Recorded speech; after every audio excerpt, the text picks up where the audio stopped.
Assalamualaikum warahmatullahi wabarakatuh. Perkenalkan, nama saya Cahyo Nugroho Sigit. Saya berasal dari PJKP 2018 NIM 1806116366506. Nah, pada pagi hari ini saya akan menjelaskan tentang Go Green School.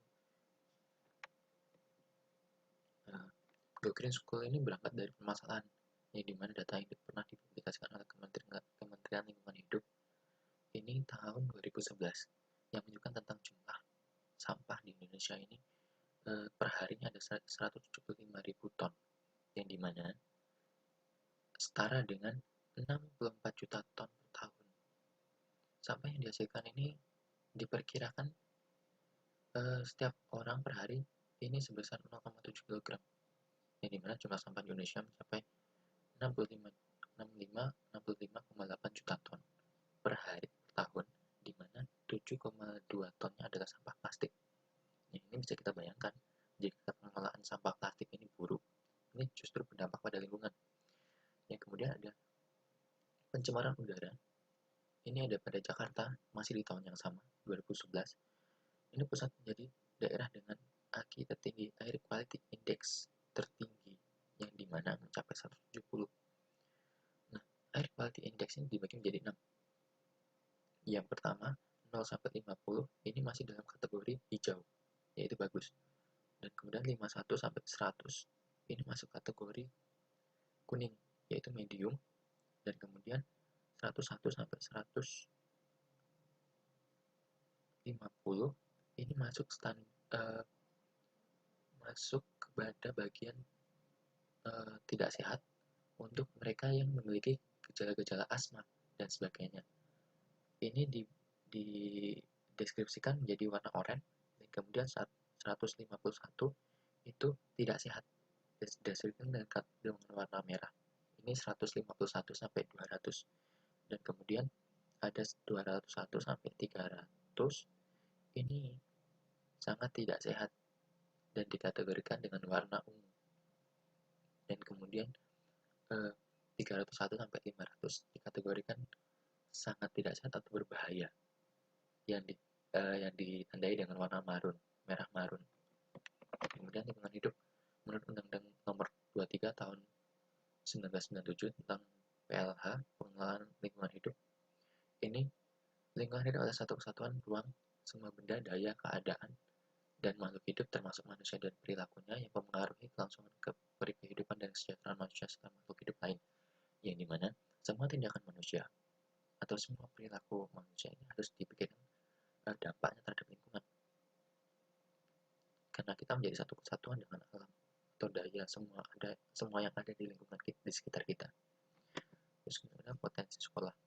Nah, berangkat dari permasalahan tadi, sekolah memiliki potensi yang dimana siswa dan siswinya ini bisa diajarkan untuk bagaimana sih pola perilaku yang mencerminkan cinta terhadap lingkungan.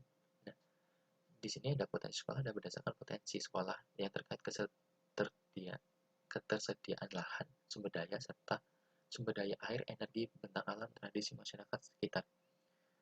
Jadi semua yang ada di sekolah ini tentunya memiliki potensi terhadap pengembangan pemikiran terhadap cinta lingkungan. Go Green School merupakan Go Green School ini bukan hanya sekolahnya yang berwarna hijau,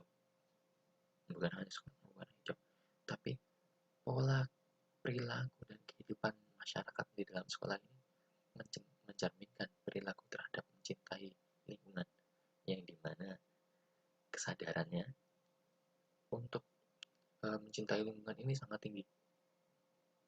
Tentunya hal ini memiliki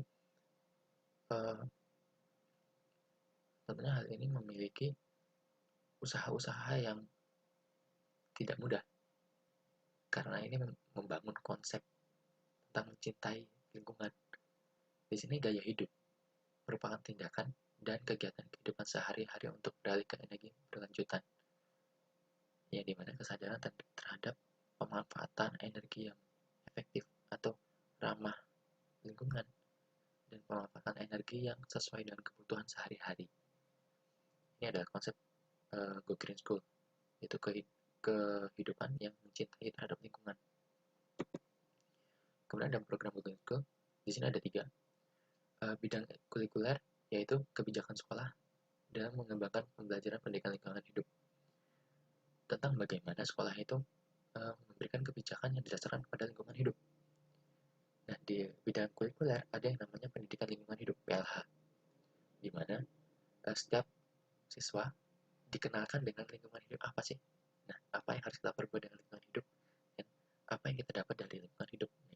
Ini mata pelajaran PLH ada di dalam kulikuler. Dan kemudian ekstrakurikuler ini di luar kegiatan sekolah, masih kegiatan yang di bidang hidup berbasis partisipatif, yang dimana kegiatan ini mengajak para siswanya untuk mengekspresikan atau berperilaku mencintai lingkungan. Ini bisa kita lihat ada di dalam pramuka, dan dulu sebagai contoh lain, itu di sekolah saya ada yang namanya Satgas Sumber Bumi, yang di dalamnya kita memiliki kegiatan-kegiatan mencintai lingkungan seperti kegiatan menanam rutin atau kegiatan kita semua bersih-bersih lingkungan seperti itu. Dan kemudian pengelolaan lingkungan hidup. Dalam pengelolaan ini terdapat bentuk lain seperti bank sampah, di mana mereka bisa mengumpulkan sampah, yaitu botol-botol plastik yang kemudian akan mereka jual. Ini bisa dijadikan sumber untuk mendanai semua kegiatan program-program Go Green School.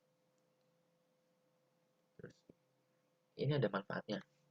Penghijauan sudah pasti, yang dimana fungsinya untuk tambahan atau sebagai paru-paru kota. Yang seperti kita lihat sekarang, kota ini sangat jarang penghijauan. Di mana-mana bangunan, beton, seperti itu. Nah, ini diharapkan karena sekolah ini memiliki lahan, ini bisa diambil contoh vegetasi yang dimana sekolah itu memiliki vegetasi yang banyak. Jadi fungsi lainnya ada CO2. Ini bisa terserap dan digantikan dengan oksigen. Nah, ini sangat dibutuhkan manusia sebagai pengatur lingkungan mikro. Nah, vegetasi yang bagus ini sebagai sumber pasokan udara-udara segar. Nah, penghijauan memberikan lingkungan bersih dan sehat, ini sudah jelas. Dan kemudian perlindungan atau protektif terhadap angin kencang dan terik matahari. Dan kemudian penghijauan juga dapat memperindah lingkungan sekitar, menciptakan lingkungan hidup ekologis serta menyeimbangkan alam. Nah, ini kita dengan reboisasi atau penghijauan, kita memberikan ekosistem yang baru terhadap makhluk hidup di sekitar. Dan kemudian ada penerapannya ini jelas meningkatkan kapasitas sumber daya manusia atau guru, kepala sekolah, dan staf. Dan kemudian menyusun kurikulum pembelajaran basis pada jenis tanaman pengelolaan kebun sekolah.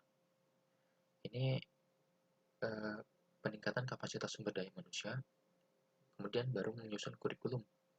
Dan selanjutnya adalah menyediakan sarana dan prasarana, kemudian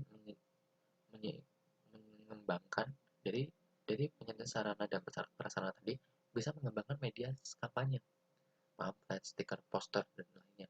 Kemudian mengembangkan studi lapangan berbasis lingkungan dan budaya. Semua kegiatan kita bisa kita kaitkan dengan alam. Contoh, kita belajar di luar kelas, di lingkungan sekitar. Ini lebih refreshing daripada kita hanya dalam kelas. Dan kemudian muncul kesadaran pola hidup mencintai lingkungan. Ini jelas, sudah jelas. Ini adalah output yang kita inginkan dalam program Go Green School. Ini ada contoh beberapa mahasiswa yang sedang belajar. Nah, ini bisa menjadi gambaran tentang bagaimana pentingnya Go Green School. Di mana udara segar, di mana kita merasa nyaman dalam belajar, ini bisa menjadikan gambaran. Dan kemudian ada kegiatan-kegiatan ini yang paling atas, ini ada kegiatan bank sampah. Ini bisa dilakukan oleh sekolah untuk pendanaan semua kegiatan Go Green School-nya. Kemudian ada perlombaan poster hasta karya, poster dan hasta karya. Ini pada umumnya ini yang kegiatan yang dilakukan oleh sekolah yang menerapkan Go Green School untuk memotivasi siswanya. Ini ada reduce, reuse, recycle, replace. Reduce itu mengurangi, reuse itu memakai kembali, recycle itu mengurangi siklusnya atau kita membuang sampah plastik dan nanti akan digunakan lagi seperti itu, recycle, dan kemudian replace. Replace itu menggantikan. Kita bisa menggantikan botol-botol aqua atau seperti itu, kita bisa ganti menjadi tumbler atau botol-botol seperti itu yang kita bisa pakai sehari-hari. Terima kasih.